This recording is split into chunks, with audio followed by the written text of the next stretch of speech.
Hello and welcome to the Modern Consultant. I'm your host, Mark Aronson. On today's episode, I have the pleasure of hosting Nicole Schwegman.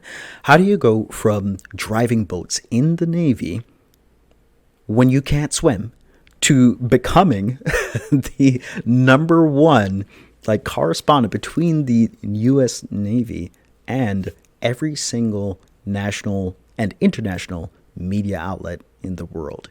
Everyone talks to you if they need to talk about anything having to do with the U.S. Navy.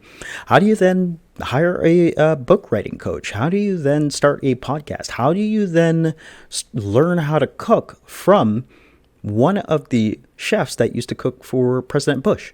How do you then transition out of the Navy and then get into Hollywood screenwriting? We cover a lot in today's episode, and one of the things that you will see throughout all of everything that we talk about is just Nicole's decisive action.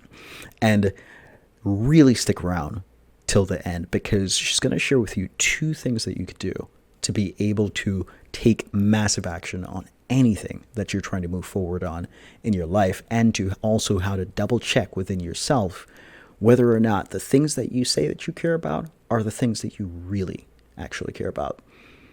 Really enjoyed this episode, and I hope you enjoy listening to it as much as we enjoyed recording it. And with that, I'll see you on the other side. Nicole, it is my honor that you said yes to joining us here today. And for the people who, for whatever reason, who have no idea who you are, how do we even begin to describe your background in the Navy and where you're going now? Let me see if I can break this down. I'll try to give you a 30 to 1 minute example.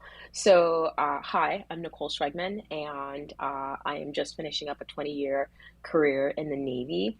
And I joined the Navy back in 1997. I was 17 years old. I was barely 17 years old. I was a baby. And I had to get my mom to sign me away, and she did not want to do it. She wanted me to go to an all-girls school to be a coroner, and I don't like the sight of blood. So there was a, little bit of a mismatch in what we wanted. And I wanted to be a war correspondent for CNN. And I thought I need some street cred. So the fastest way to do that is to go into the military. So I learned about the Naval Academy. I got in, a miracle that I got in. I went to prep school for a year. Then I went to the Naval Academy for years, graduated, and drove ships. And thought that's what I was going to do. And found out while I was in the Navy about this career called public affairs, which was working with media, being able to we're the people who help the media tell the military story. If you see a news story out about a military subject, someone like me has probably been involved in it. And so once I found out about that job, I was like, I was meant to do this. This is the job for me, because I get to stay in the military and I get to do my passion, which is deal with public relations and deal with news, media, and press, and get paid pretty well too. So I did that. For first 4 years, I drove ships. I was a ship driver, a service worker officer. And then I switched over into public affairs, and that's what I spent the last 16 years of my time in the Navy doing, is doing public affairs. And I've done everything from, I was in Afghanistan working on the public affairs team there, and then I worked at the National Security Council for a while, at the White House, as a detailee there. And then I just finished up my last tour here at the Secretary of Defense office. I was one of his public affairs officers. And now I'm getting out of the Navy after 20 years of a lot of adventures. And I'm moving to Los Angeles to pursue a career in entertainment. Well, congratulations and thank you for your service. Thank Uh, you. there's so many questions that I have for you, because there's a piece of this where, if I recollect correctly, you either were afraid of swimming or didn't like the ocean, Oh, I or couldn't swim. I you couldn't couldn't swim. swim. No. Yes, but Navy. Yeah, please tell us about that.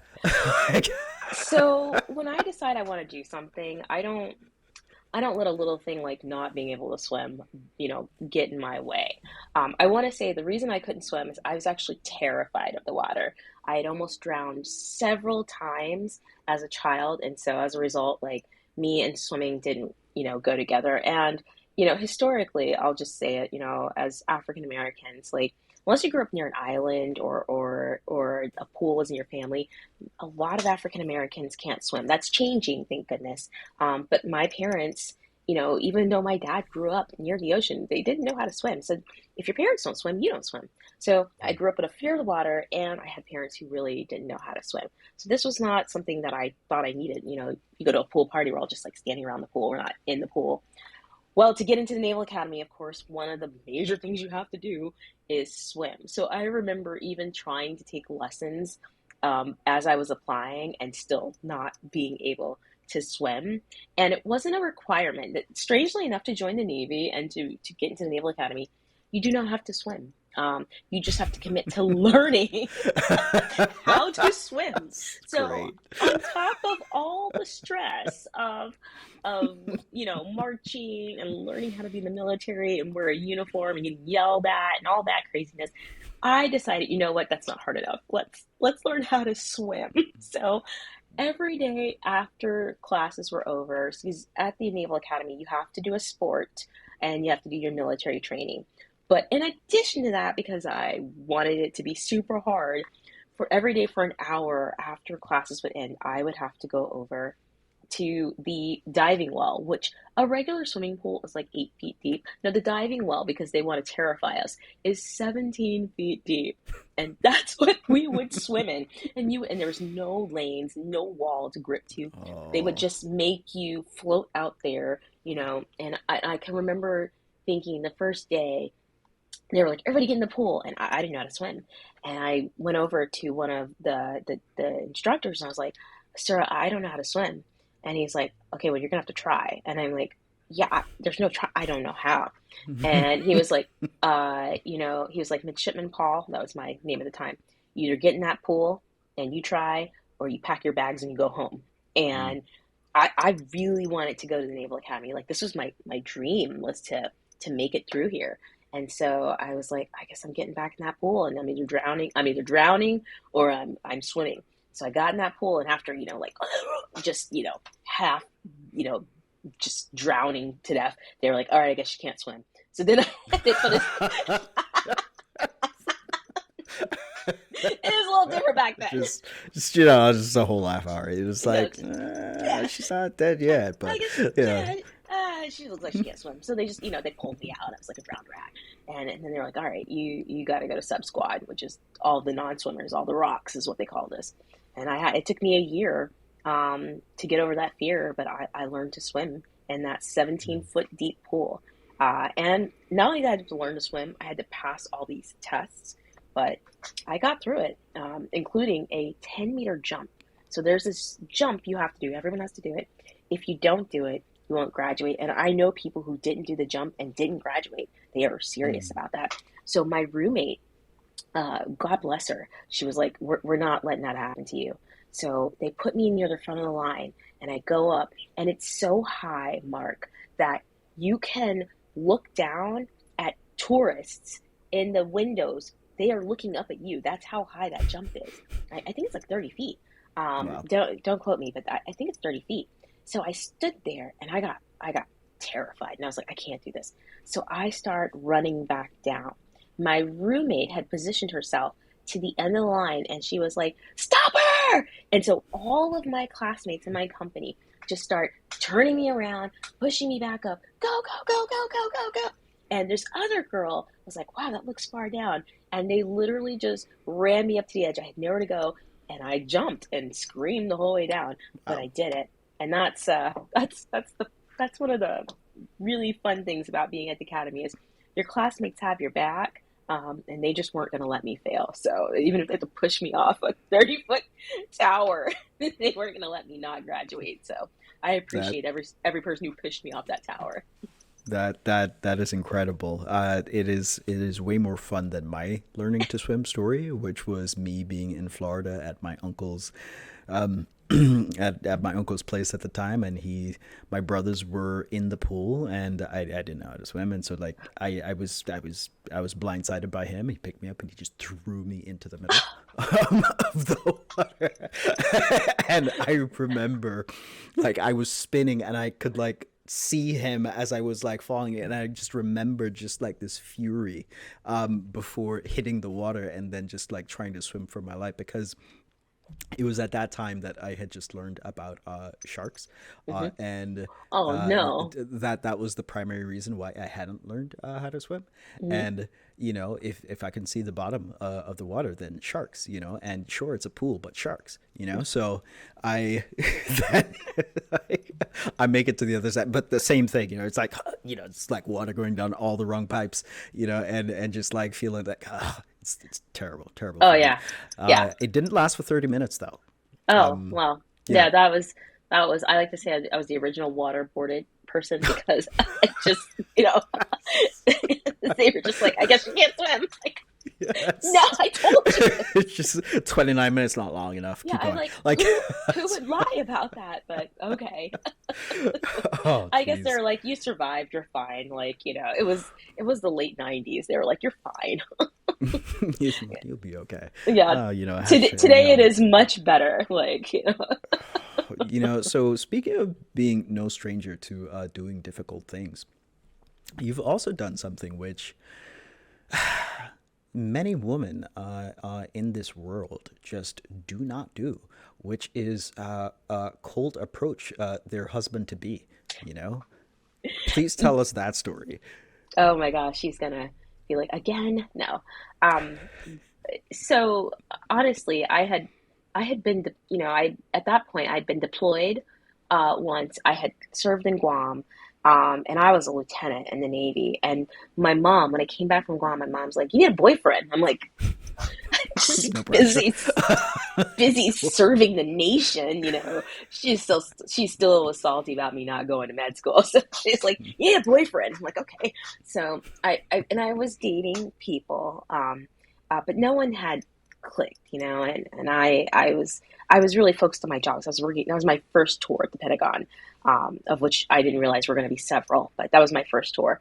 So my mom was like, "Look cute when you go out," and I'm like, okay. But she had recommended this grocery store called Wegmans. And so I drove 20 minutes to a grocery store. Like, in what world? But I love grocery stores. So I just was like, okay. So I went there and I was shopping and I saw my husband walk in. I didn't know he was going to be my husband at the time, but I thought he was really cute. And actually, we were both shopping, and he bumped my cart. And I smiled, and he was like, "Oh, sorry," and just kept on walking. I was like, "Oh, come on." So then I saw him again in the tea aisle, and I thought, I'm just gonna go stand next to him, and like, if he says nothing, fine. But what if he says something? That'll be great. So I do. I go and I stand next to him in the tea aisle. Mark, I don't even need any tea. I've got so much tea. Don't care, right? I stand there, and I could feel him look at me, and I look over him, and I just smile, and then I look away and he says, "Boy, there's a lot of tea here." And I was like, "Yes, yes, there is. Hi, I'm Nicole." And he's like, "I'm Nate." And we talked for 20 minutes. And he's like, "Oh, I'm new to the city." And I'm like, "Me too," which is a total lie. Like, I was not new to the city at all. I had been there for 3 months and I had gone to school in Annapolis. But he's like, "Oh, we should explore the city together." And I was like, "That would be amazing. Here's my card." And, 2 days later, he called me. And 2 years later, he married me. Wow. That I never get tired of hearing that story. That's again, it's just an incredible testimony to Nicole gets it done. Schwegman, like, can't swim, doesn't matter. No Minor husband, detail. just grocery store. Let's go shopping. Like, I went for eggs and got a man, what can I say? And that's people great. don't believe me. They're like, "You've met someone in the grocery store?" I'm like, "Yeah, I know. It's weird, but I saw him and you know what it is I didn't want to let an opportunity pass me by Mm. because like a little bit of embarrassment is nothing compared to like, now we've been together for 17 years. So like I just had to endure a little bit of embarrassment. And I had done that before. Like I had once this is a long time ago, but in the Washington Post, they used to do like the singles, like they did like a Oh, singles yeah, yeah. feature. Yeah, Hmm. I called an editor and was like, "Hey, there's this guy in there. Can you set me up with him?" And I did. I went out on a date with a guy that I had the editor set me up with because he was really cute. And unfortunately, he was moving to New York, but we had a great date. It was a wonderfully fun date. And the thing is like I always tell people like a little bit of embarrassment is worth the opportunity. So, you know, that's just one of the mottos I try to live by. I think that's wonderful. And the next thing that I want to talk to you about is something that you have no need to be embarrassed about at any point, which is I forget at what point in your career with the Navy that you were like, you know what, I'm not busy enough. So you know what I want to do? I want to take this like cooking class with the chef that used to cook for like President Bush. Is it is am I Hmm. getting that right? Yep, you're right. Yeah. So like, how'd you find the time and why did you do that? Because you didn't have enough to tell me more, please. So my life is about pockets. There's times, and I think this is like everybody's life. There are times in your life when you're not as busy, and then there are times in your life where you're really busy, and you just kind of have to prioritize. And I say this Mm, like, look, like if you have little kids or you know a really rambunctious dog, but definitely like little kids, like this is a really busy time in your life, so you shouldn't feel ashamed if you can't do all the things you want to do, right? Like I don't have little kids, right? And I came into a job. In the beginning, that job was really busy for about 6 months. That job was like I had a set time that I had that was free in the evenings. And so I happened to find this culinary school. They were doing like night classes, and you go twice a week. And I mean, I they don't the school closed, which I'm so sad about mm, because it was such a great school. But you could go twice a week, and you were there from like 6 to midnight, like sometimes 1 a.m. Like it was like insane. But you would basically do their course, but it was like stuffed into those 2 days. But it changed the way I cook. And the reason I wanted to do it is because I always wanted to have this skill um, of being able to go into my fridge, look at what I mm, have, and just make something. Like I didn't want to mm, be tied to a recipe. And I wanted to have that skill. I mean, chefs have that skill. They know they go into the fridge, they know what they're doing, and that's that. And I'm going to tell you that the school got me on that path, but it did take years of practice for me to eventually get to that point where now I could probably go into your fridge and make a whole meal, like a pretty good meal. Not some slop either, like I mean like an actually well plated meal. But that mm. if I think about the training, like I've probably been practicing that for like almost 10 years, but that school got me started. So even after you go to culinary school, you're not like just like, oh, I'm a chef, right? Like it takes years of like practice and training. So, but it was a great investment, and I would do it again. I would have done it in a heartbeat. But that was a 6 month period where I wasn't that busy. In the evening times, I was busy during the day. I was still at the Pentagon working during the day, but I wasn't that busy in the evenings. But right towards the end of that course, I had to step in to be the public affairs officer for Admiral Michelle Howard, and then I got like ridiculously busy, and then I had no time. Like on once my job got too crazy again. So I always advocate like when you have a like a downtime because your life ebbs. Like nobody life is just like my even in the military my life kind of ebbs and flows. And so I think that you know try I looked for courses and things that fit into that time frame. I was like I knew I had about 6 months before I had to take over this other job, so I looked for something that could fit into that time frame. And so Ah, yeah, so it's like it seems like I'm always busy, and I am always busy because I'm always filling my time up with stuff, but I'm trying to be strategically busy where I let when I have a flow, like when it's really fast paced, I don't do a lot of things. You may not see me for a while. But then when I have like an ebb, then I try to like increase my learning in some way. and where then, where in the timeline did bachata come into being? So that's a few years later. I just was like I've always wanted to dance and I wanted to learn how to dance and it seemed so fun. And so that was again another ebb, right? Like, so I was in a job, I got to Hawaii, and my job was really fast paced. Um, and then there was like a time frame um, that it wasn't that there wasn't anything going on, but there was nothing that was like causing me to stay late every single night to go on. So I decided, it was like once a week. It started out as once a week.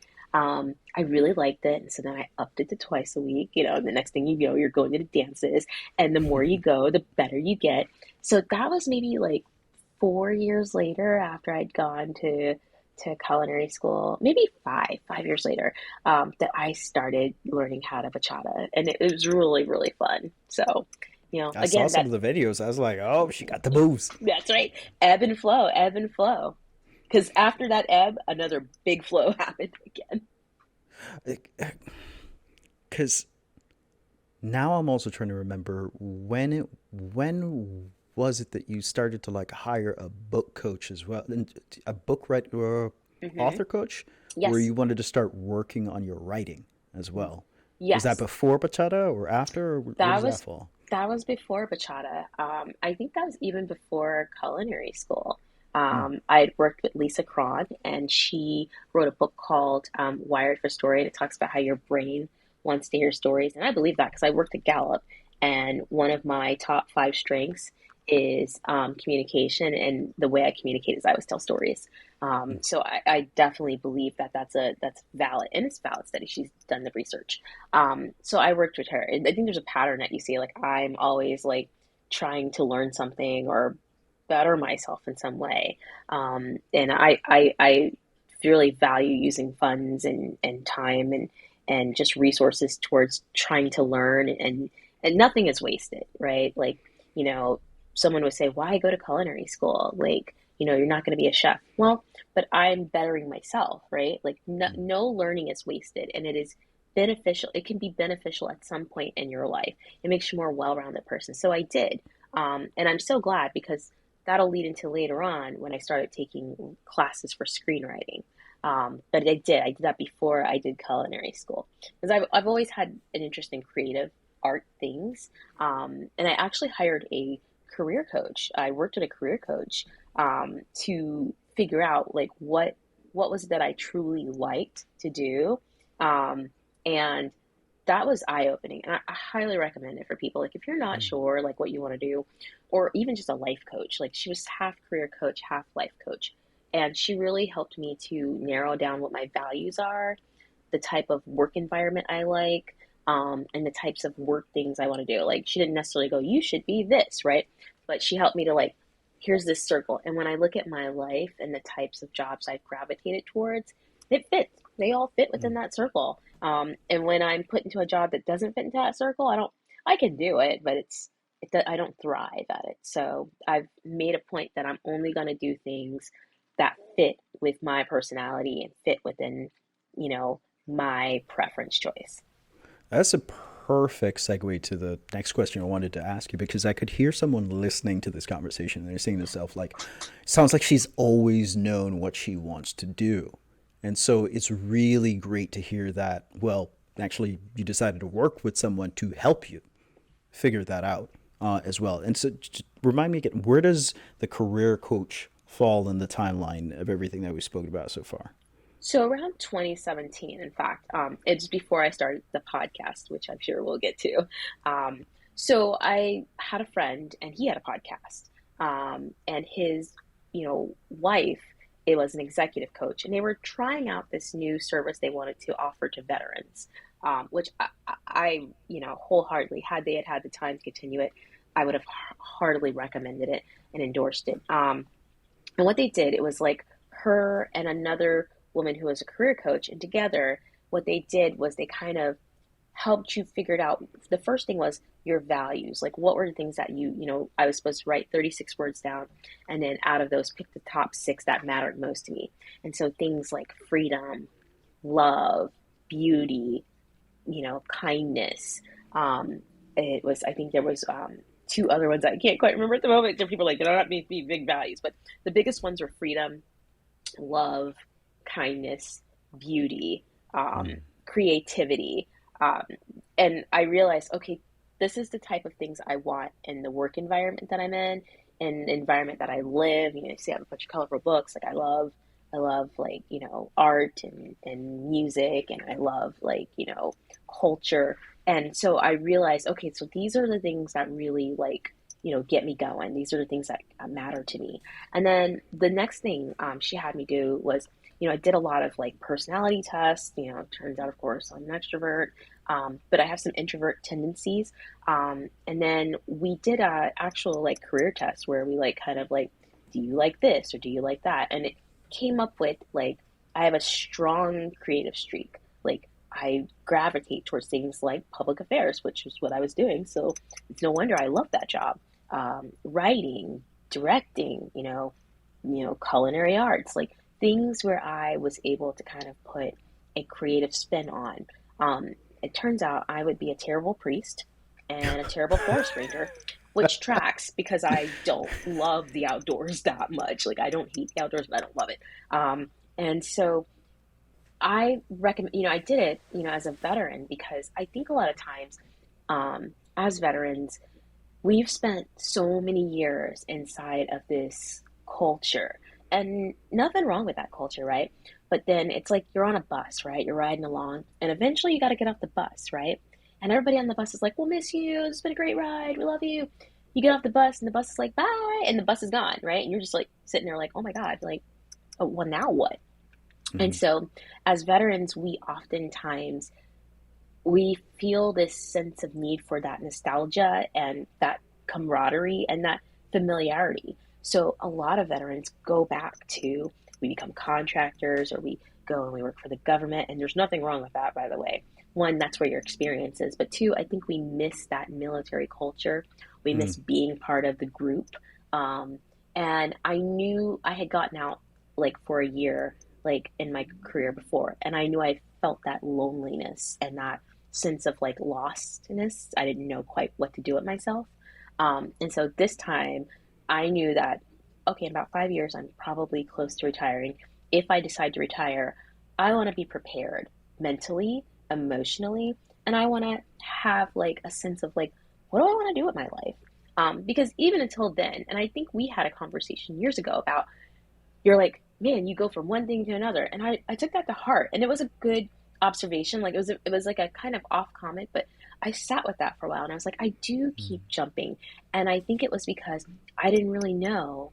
I didn't really know what I wanted to do. And some of that's maturity, right? Like I'm older now. I have a better sense of self. I love getting older because the older I get, the more I know myself and the more Mm. I'm happy with who I am. And so with some of that maturity and some of that growing older and wiser, um, I think I really realized I need help. I need help to figure out what it is that I need and what I want to do. And having someone else help me work through that, like a therapist in a way, Mm. um, I was able to really hone in on, oh, okay, I know what I want to do. So now that I'm at this 5 years later, when I'm getting out, I have a clear sense of what my life is going to look like. I don't know what those opportunities are going to be, but I know I am very confident in the type of environment I'm going to put up with. I'm very confident in the type of work that I want to do. And I feel good about that. And I don't Mm. know that I would have been able to say that without some of that coaching. Mm. If you could go back in time to Nicole that is getting ready to join the Navy, uh, what advice would you give yourself knowing everything that you know now? Don't be such a square, girl. Like, live a little more. Um, I very much wanted to be the best. I felt like I had something to prove. One, to my family because they were shocked that I joined. They were like, "What?" And to myself, I felt like I had to be the best to prove that I deserved to be there. And the fact of the matter is I did deserve to be there. I deserve to be there as much as anybody else. And not only did I deserve, like I am serving the nation. And so you know, when we say service to country or sacrifice for our nation, I think people think like you got to lose an arm or get shot Mm. or, have PTSD or something. And I don't, none of those things happen to me. But what I did do is I missed a lot of birthdays and a lot of family reunions, and I I missed a see. lot of, yeah, a lot of weddings, and I missed a lot of milestones in my family's life, because I was deployed, or I couldn't make it because I had to work and I couldn't get off duty. Mm, Um, you know, and sometimes that was necessary, right? But sometimes I think I stayed on the job, or I didn't go, because I didn't want to seem like I wasn't committed enough. And now that I'm at the end of the 20 years, I think what I would have told myself is like, no one remembers in the long run. Like the mm, people who matter to you the most will remember, but no one commander who was like, you weren't as dedicated. Like where is that mm, guy? I don't know. Like, who cares? So I would have definitely been more. I always like to say, I wish I could go back because oh my gosh, I would have like ruled the world because I would have been so much more easygoing and so less stressed and mm. more Ferris Bueller like. That's what I would say. I should have been a little more Ferris Bueller. Not completely Ferris Bueller, but a little more. On the job, in life, or both? On both. Hmm. Both. There were adventures I didn't take. There were jobs I didn't take. There were, I think I would have taken a job in Japan right out of Ah, college, but I was scared. I was scared to leave my family. yeah. And I mean, look, shoulda, coulda, woulda, right? Like, I still had a fantastic career and a lot of great times, but I would have been bolder. So, if I can tell anyone out there who's at my age, like, be bolder. Like, no one ever, like, be bolder, love harder, um, don't be like crazy, but it's okay to be a little more bolder than you think. Like again, it goes back to that embarrassment. It's just like, a few minutes of embarrassment for a lifetime of like benefit. What would that, what, what would the job in Japan would have been? Oh, I just would have been on a ship I went to Florida was my first ship and totally fine.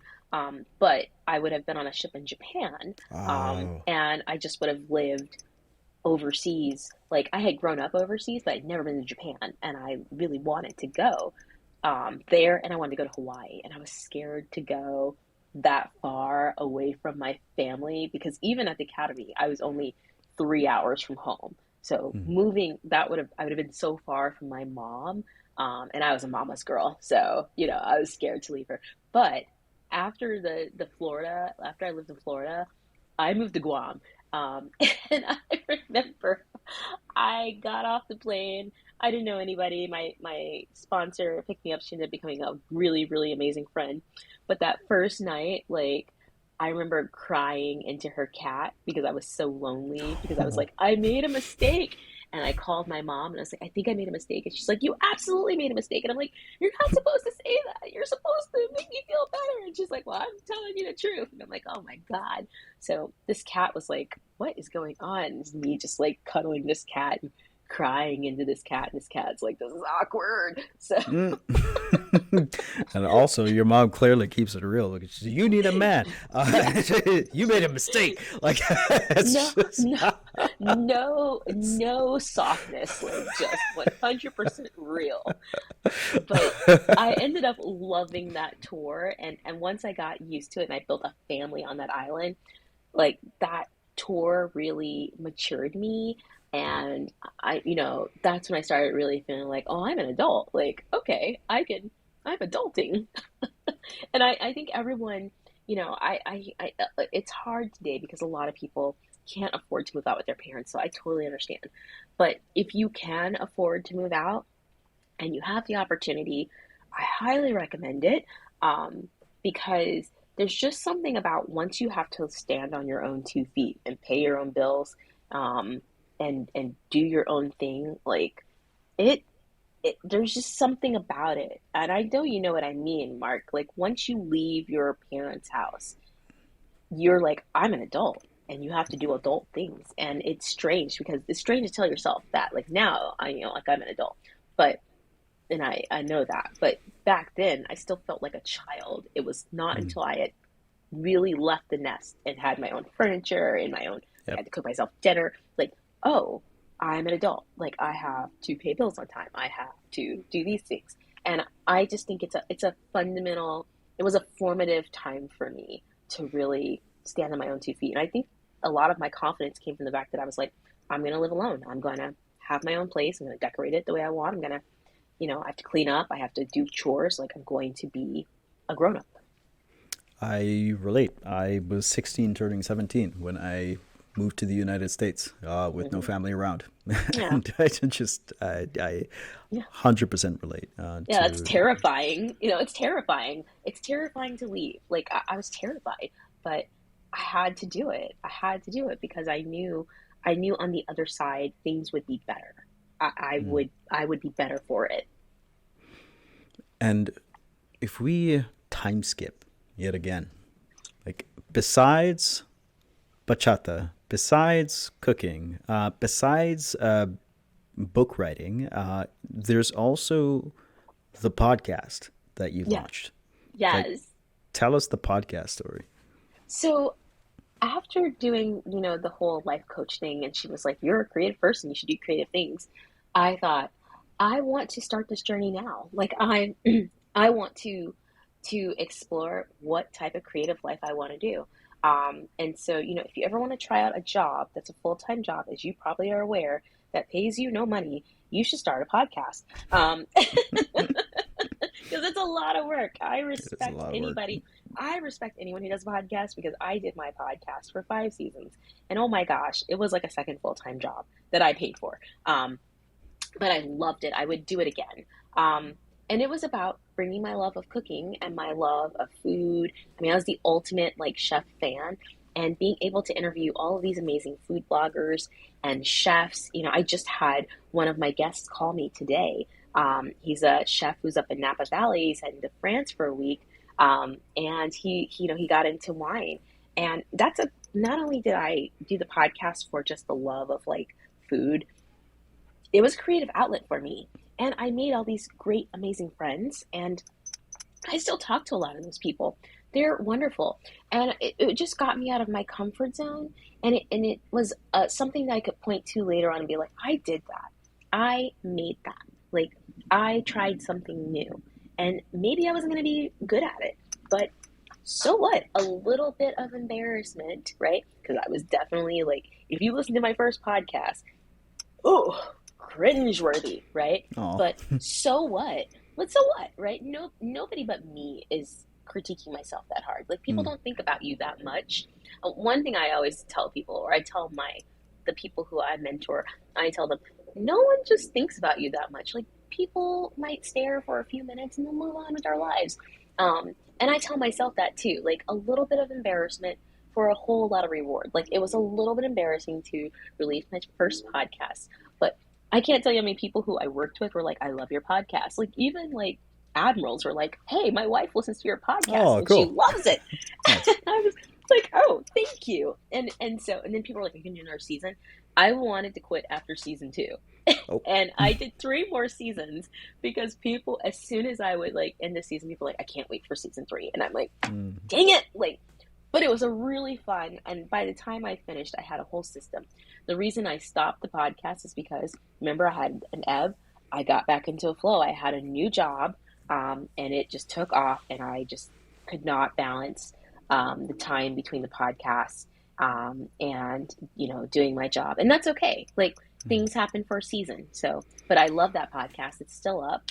BFF with the Chef. If anyone wants to go listen to it, I promised I would keep it up, and it was a labor of love, and I would Mm. gladly do it again. That is an incredible story, and somehow feels like a prelude to the next creative outlet, which is now turning into a professional outlet. Tell us about Hollywood screenwriting. What's going So, on there? so the secret is I always wanted to write for TV. I just didn't think I could break in because I didn't know anybody. Like look, there wasn't always guys. There was not always like Google, like and you couldn't Google. If you Google how to be a screenwriter, they give you some real basic tips, and that was it. Like that's not going to get you in. But I happened to be in a wedding with a guy who is now a really great friend. His name is David, and he was a screenwriter and he had a screenwriting partner, but he was also a Navy public affairs officer. He's a reservist. And we just struck up a friendship. And finally I said, David, I want to write for TV. And he couldn't have been nicer. I mean, he was like, here's how you get started, here's what I'd recommend, here's what you can do, and just help coach me along. And so I started this journey really seriously. I mean, I'd always been writing, but I really seriously, like, okay, I'm going to learn the form, I'm going to do the work. And I Mm. started that like late 2019, early 2020. And I took about 8 classes between 2020 and 2022 on screenwriting, and just, perfected and wrote some more. And then finally, this last year, because I knew I was retiring, I applied to the Veterans Writing Project, which is Mm. run by the Writers Guild Foundation. And they host, I want to say, about 40 to 50 vets for free. They Wow. get some really heavy hitters, like my one of my mentors is an Emmy winning TV writer, That's and they incredible. mentor you. Yeah, and really, you write a script with them, you get feedback, you get advice about the business and breaking in.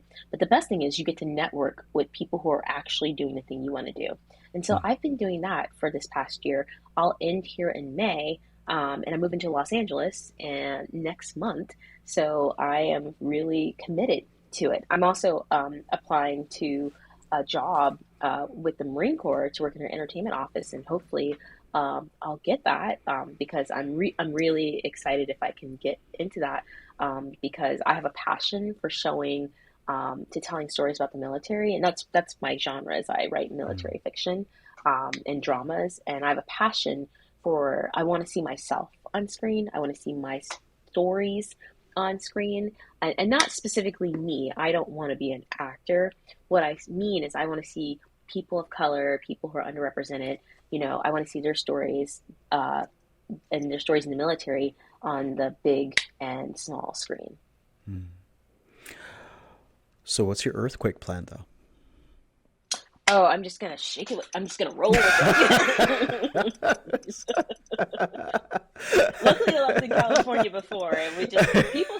I true story. I've slept through earthquakes. Like, What? yeah, we had two in Hawaii. I didn't even know. I was like, what? And I That saw is wild. I woke up. Some of my pictures on the wall were askew, and I was like, oh, I think we had an earthquake, and I slept right through it. You got to remember, I slept under, like, the launch area in an aircraft carrier, Ah, so okay. nothing wakes me. Like, I can really sleep through a lot. So Oh man, that's oh gosh, that's fantastic. So for someone that is maybe listening in and they're thinking to themselves like, wow, Nicole is such a go-getter. It seems like, as soon as she like conceptualizes it, like she's going after it. Like, have you ever thought about um what it is that propels you forward to take action as quickly as you do? Because it sounds like you think it and you do it. hmm Like it doesn't sound like there's much of a delay, and there's a lot of people that have trouble with that. so I think a couple of things. I want to credit my mom a lot with this, because I watched her. She had two little kids, and she went to nursing school and got a degree, and started working as a nurse. And I never really saw her, like, say the word can't. She just made it work. And so I think that just drove me as a young adult to go for, some of it's the Naval Academy. Like, we just, they teach you a lot of resilience there, and a lot of your don't give up. So some of that's my military background, is like, just, all right, I'm going to make a plan of action on how to achieve this mission, and let's go. And there's not really a lot of, we don't really like to fail, or, as they say it a lot in the military. You're either gonna, plan to fail, or fail to plan is a plan to fail, right? Mm-hmm. So you try. I think the other thing, just as a personal setting, is that, um, you're really only 6 people away from the goal that you want to achieve. And I will say it this way, like, you I'm one person away from Kesha. Like, I know someone who knows Kesha, right? I am maybe, three people away from someone who knows Tom Cruise, right? I'm one person away from someone who knows Arnold Schwarzenegger, right? Um, so you're actually closer to success than you think you are. It's just how you have to plan for how you're going to get there. Um, I truly believe oh, and the other thing is defining what success is, right? Like for me, going into the entertainment business, I am not seeking to be like an A-list star. Like that's not success for me. Success for me is I want to have a lot of fun. I want to have some really interesting experiences. Um, and I would like to be employed in some way doing entertainment. That's success, right? Everything else is like gravy. That would be great, right? So, you know, you have to sort of, I feel like the fact of the matter is that if you feel like, oh, I hear so many people tell me like, oh, I want to be a screenwriter. I want to get into screenwriting. And then I ask them, okay, what three steps have you done to, to start that journey, right? And they'll just look at me like, what? And I'm like, okay. And this is just one thing I tell people, like people are more likely to help you if you have an answer to those three steps. Well, I've taken a class, I've applied to some fellowships and, I've written a script, right? Okay, now I know you're serious. You have Yep. spent time to do stuff. If you tell someone I'd love to be in entertainment or, I would like to work in entertainment and you haven't done anything, you haven't done any research, you haven't tried. There's a lot of resources. I mean, everyone and their mom in Los Angeles is selling like a screenwriting course, right? Like and then if somebody's offering you options, you're like, oh well, I can't get in that right now, but I hope to one day. Okay, that's great. That's fine. Come back to me when you're serious. I think that's the. I honestly, if I was to really parse through it, I think that's the difference is the level of action you have taken on your own because you don't have to know a soul. You don't have to know a soul in Hollywood, right? But if you have taken just even some action, like even you don't even need to move to Los Angeles right away. If you're like, hey, I live in, I don't know, Minnesota, but I've written four scripts and I have, taken several classes online and I've read, all the scripts I can get online and I've, watched all of the Oscar nominated movies and, I've read a lot of, I've been IMDbing people and figuring out, who wrote stuff. That sounds like a serious person. You don't have to live in Los Angeles to be serious, right? In fact, I wouldn't even tell you to move to Los Angeles until you've had more experience writing and networking online. But I think that's the thing. And that's for anything, right? Like if someone told you they want to be a doctor and you're like, okay, well, what are you steps you're taking? And they're just like, well, I watched a lot of Grey's Anatomy. Like, no, that's not the steps. So, especially in today's world, because the internet has changed the game. Like, I did more networking online and more like info sessions and info interviews with people online than I ever did in person. I'm moving to Los Angeles now after spending 3 years preparing myself, writing my scripts, taking my classes, meeting people, building a network out there. I did that all from like Hawaii, San Diego, DC. I did that all from my computer with a few trips out there, but not that many. So I think that's it. And that's a real, like, we could go into hours about every little step. This podcast would be like 45 hours long and nobody wants that. But I think the first thing is, if you want to do something, what's one step this week that you can do to move forward that, whether it's signing up for a class or clearing a part of your schedule so that you can take that class or what can I read, can I buy a book and learn about it, what's one thing you can do to show to yourself, because who cares about anybody else, to yourself that you're serious about doing this. I love this. My mind is turning that into the 3-step action test to be able to test and see if you're serious about the things that you want to do. And then also, what's the one step that you can do this week to move towards it, if even a little bit. Mm-hmm. It's incredible. I, like you said, we could break down every single step into 45 hours. which I think there's somebody out there that would listen to it. Mhm. I think that's called your course, but that's for another day and time. But I just want to say thank you for being so open. You have told us how to learn how to swim. You have taught us how to find the partner of our dreams. Also, how to break into Hollywood screenwriting, and book writing, and cooking, and Yeah. much, much more. Is there anything? Where can we find out more about you, if anywhere? Well, I'm always on LinkedIn. You'll see my updates of where I'm going and where I'm heading there next. I am on Threads, although I don't know how many people are on Threads, and I am terrible at updating social media because I'm a lurker. I love to like learn and see people, especially on TikTok. I'm a lurker. I am on TikTok.